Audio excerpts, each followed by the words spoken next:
येथे जमलेल्या ओबीसी आणि आदिवासी बंधू भगिनींनो,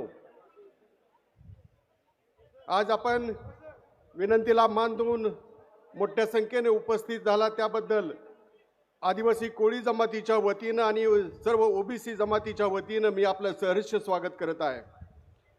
मित्रांनो, कोळी जमातीचा प्रतिनिधी म्हणून मी आपल्या समोर गेली 50 वर्ष आमच्यावर जो अन्याय होतो त्या अन्यायाला वाचा फोडतोय। कोळी ही जमात नाही आणि जाती नाही, कोळी हा जातीचा समूह आहे।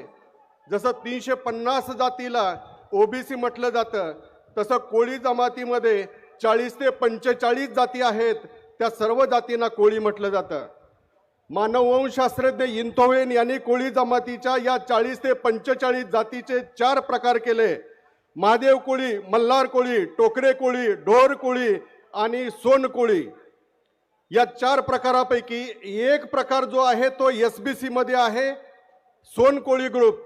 महादेव, मल्हार, टोकरे आणि ढोर कोळी जमात अनुसूचित जमातीमध्ये आहे आणि सोन कोळी ग्रुप जो आहे, जो समुद्र किनारपट्टीवर राहून मासेमारी व्यवसाय करतो, त्यांना एसबीसी प्रवर्गामध्ये 1994 ला वर्ग केलेला आहे। मित्रांनो, या पंढरपूर तालुक्यामध्ये फक्त महादेव कोळी आणि पारधी या आदिवासी जमाती 2च राहतात। याची संख्या 2011च्या जनगणनेनुसार 77,500। तरी हे सगळं खरं असलं तरी आजपर्यंत या कोळी जमातीला जात प्रमाणपत्र आणि जात वैधता प्रमाणपत्र इथल्या नतद्रष्टाने मिळवून दिलेलं नाही।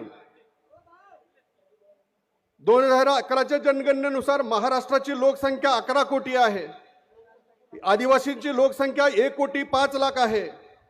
त्यापैकी आदिवासी क्षेत्राचे 5 जिल्हे ठाणे, पुणे, नगर, नाशिक आणि पालघर या जिल्ह्यामध्ये फक्त 43 लाख आदिवासी राहतात आणि 12 ते 13 जमाती राहतात। उरलेल्या 43 जमाती महाराष्ट्राच्या 31 जिल्ह्यामध्ये राहतात, जे आदिवासी क्षेत्राच्या बाहेर राहतात। आदिवासी क्षेत्राच्या बाहेर राहणाऱ्या आदिवासी जमातीला आजपर्यंत 1950 ला आरक्षण डॉक्टर बाबासाहेब आंबेडकरांनी दिलं, ते आरक्षण आज तागायत आदिवासीच्या 33 जमातीला इथल्या नतद्रष्टांनी मिळू दिलेलं नाही। आमच्यावर होणाऱ्या अन्यायाचा पाडा वाचण्यासाठी आम्ही गोपीचंद पडळकर साहेबांच्याकडे गेलो आणि त्यांना हा विषय समजून सांगितला। महाराष्ट्राच्या खालच्या सभागृहातले 288 आमदार, वरच्या सभागृहातले 78 आमदार, 80% आमदारापर्यंत आम्ही आमचा विषय पोहोचवला, परंतु मित्रांनो आमचा कुणीही कैवार घेतलेला नाही।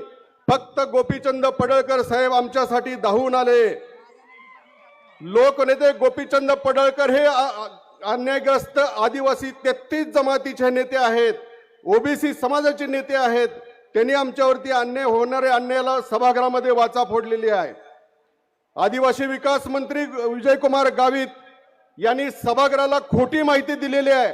ते म्हणतात सोलापूर जिल्ह्यामध्ये 26,000 व्हॅलिडिटी दिल्या, प्रत्यक्ष माहिती अधिकारात माहिती घेतली असता फक्त 260 व्हॅलिडिटी सोलापूर जिल्ह्यात दिलेल्या आहेत।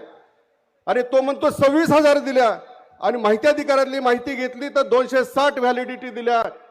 सभागृहाला खोटी माहिती देणाऱ्या या आदिवासी विकास मंत्र्यावरती हक्कभंगाचा प्रस्ताव आणला पाहिजे। 2002 ला आदिवासी विकास मंत्री विजयकुमार गावितच होते, त्यावेळेला ते राष्ट्रवादी काँग्रेसचे आमदार होते। 245 योजना महाराष्ट्राच्या आदिवासीची उन्नती आणि विकास करण्यासाठी राबवल्या, फक्त कागदावरती, आणि त्या योजनेचे 6,500 कोटी रुपयाचा भ्रष्टाचार विजयकुमार गावितने केलेला आहे। त्याची चौकशी झाली पाहिजे। न्यायमूर्ती गायकवाड समितीचा अहवाल सांगतो 6,500 कोटी रुपये या विजयकुमार गावितने खाल्लेले आहेत। मित्रांनो, जात प्रमाणपत्र पडताळणी समिती फक्त जिल्हा स्तरावर बाकीच्या समाजासाठी आणि कोळी समाजासाठी मात्र पुण्याला। अरे दबलेला पिचलेला रानावनात राहणारा, डोंगर दऱ्यात राहणारा आदिवासी पुण्याला जाऊ शकतो का? पुण्याला जाऊ शकतो का? आणि जर का या समितीनं प्रकरण इनव्हॅलिड केलं तर त्याला चॅलेंज हायकोर्टामध्ये, हायकोर्टाच्या वकिलाची फी इथल्या आदिवासीला परवडते का? षडयंत्र आहे. हे षडयंत्र करून आदिवासी समाजाला, 33 अन्यग्रस्त आदिवासी समाजाला कमकुवत करण्याचं काम या शासनाने केलेलं आहे. 9% प्रमाणे आम्हाला आरक्षण आहे. 9% प्रमाणे 25 आमदार, जानकर साहेब, 25 आमदार 9% प्रमाणे दिलेले आहे. आमची लोकसंख्या गृहीत धरून, आदिवासी क्षेत्रातली लोकसंख्या गृहीत धरून 9% आरक्षण, 25 आमदार, 4 खासदार 9% प्रमाणे आम्हाला दिलेत. आमची लोकसंख्या घेताना 9% लोकसंख्येप्रमाणे आमची लोकसंख्या गृहीत धरून आमदार घेतले, खासदार घेतले. केंद्र शासनाकडून 9.35% फंड घेतला आहे. आणि आम्हाला झालं 2 मिनिटात संपवतो साहेब. 50 वर्षाचा अन्य आमच्यावर झालाय. 5 मिनिटं फक्त बोलतो मी. म्हणजे आमची लोकसंख्या गृहीत धरून आमदार घेतले, खासदार घेतले, 9.35% फंड घेतला. सोलापूरला एकात्मिक आदिवासी प्रकल्प कार्यालय आहे. 4 कोटीचा निधी साहेब आलेला आहे सोलापूर जिल्ह्यासाठी. आणि ज्या वेळेला सवलतीचा लाभ घ्यायला लागतो त्यावेळेला जातीचं सर्टिफिकेट आवश्यक असतं. ते सर्टिफिकेटच आम्हाला अजून मिळू दिलेलं नाही, या क्षणापर्यंत मिळू दिलेलं नाही. मी आत्ता बोलतो 1976ला कोळी समाजाचं अमेंडमेंट झालं. 76 पासून आत्तापर्यंत कोळी समाजाला जातीचे दाखले आणि वैधता मिळू दिली नाही. याच्या मागे शरद पवारांचं षडयंत्र आहे. आज आमच्या समाजाची दशा जी झालेली आहे त्याला फक्त शरद पवार आणि शरद पवार जबाबदार आहे. शरद पवार 4 वेळा महाराष्ट्राचे मुख्यमंत्री झाले. 1000 वेळा मी त्यांच्याकडे गेलो.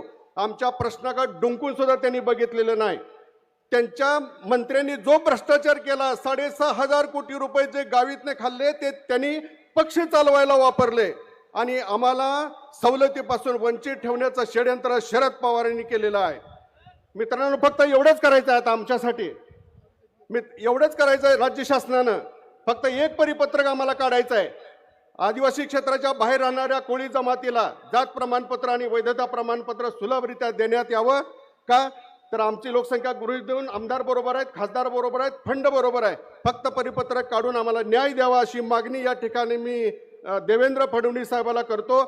देवेंद्र फडणवीस साहेबाला सत्तेत आणायला कोळी आणि धनगर कारणीभूत आहे. 2014ला शरद पवारला पाडायसाठी कोळी जमातीच्या 80 लाख आदिवासींनी ईर्षेनं मतदान केलेलं होतं, म्हणून देवेंद्र फडणवीस सत्तेत आले होते. आम्ही 14ला सत्तेत आणलंय, 19ला देवेंद्र फडणवीसला सत्तेत आणलेलं आहे.